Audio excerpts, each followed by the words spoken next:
Tako na svoj nastop pa že čaka prostovoljno gasilsko društvo Pihalna godba Lovrenc na Pohorju.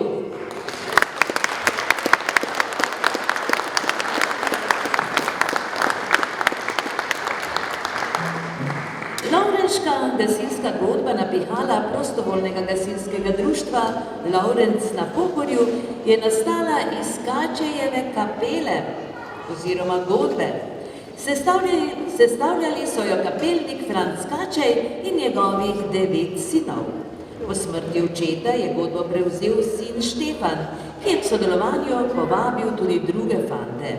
Leta 1932 je Štefan Kačej inštrumente prodal gasilskemu društvu iz Lovrenca na Pohorju in še istega leta je bila pod okriljem matičnega društva ustanovljena gasilska godba.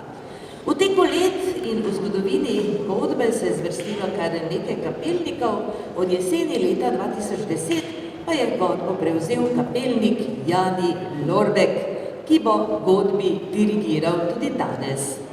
Godba se nam bo predstavila najprej Štrucljevo Pozdravljena Slovenija, potem pa bomo slišali še skladbo Vrača se pomlad in za konec še Dankeschön Bert Kepfert.